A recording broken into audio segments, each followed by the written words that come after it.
গ্রামের ভূতের গল্প। বাঁশবাগানের আতঙ্ক, মাথার খুলি এবং আড়াআড়িভাবে থাকা দুটি হাত। সন্ধ্যা নামলেই রতনপুর গ্রামের বাঁশবাগানের পাশ দিয়ে কেউ হাঁটতে সাহস পেত না। লোকমুখে প্রচলিত ছিল, রাতের বেলায় ওখানে অদ্ভুত সব শব্দ শোনা যায়, আর যারা কৌতূহল নিয়ে সেখানে গেছে তারা আর ফিরে আসেনি। একদিন গ্রামেরই এক যুবক, শম্ভু, এসব কথায় বিশ্বাস না করে প্রমাণ করার সিদ্ধান্ত নেয় যে ভূত বলে কিছু নেই। রাত ঠিক 12টায় হাতে একটা লণ্ঠন নিয়ে সে বাঁশবাগানের দিকে রওনা দিল। চারপাশ নিস্তব্ধ, শুধু ঝিঝি পোকার ডাক শোনা যাচ্ছে। হঠাৎ বাতাস থমকে গেল। বাঁশের পাতাগুলো নিজে নিজে কাঁপতে শুরু করল, অথচ বাতাসের কোনো স্পর্শ নেই। শম্ভুর মনে একটু ভয় ধরে, কিন্তু সে দৃঢ় থাকে।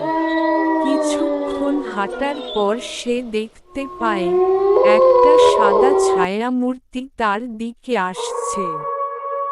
শম্ভু দাঁড়িয়ে পড়ে, তার শরীর ঘামতে শুরু করে। ছায়ামূর্তিটি কাছে আসতে সে স্পষ্ট দেখতে পেল একজন বৃদ্ধ মহিলা। তার চোখ দুটো একদম লালচে, আর চেহারা অস্বাভাবিক ভয়ঙ্কর। মহিলাটি কর্কশ কণ্ঠে বলল, "তুই এখানে কেন? আমাকে শান্তি দে।" শম্ভুর শরীর পাথরের মতো জমে গেল। সে কোনো মতে লণ্ঠন ফেলে দৌড় দিল। বাঁশবাগানের পথ যেন আগের চেয়ে দীর্ঘ হয়ে গেছে।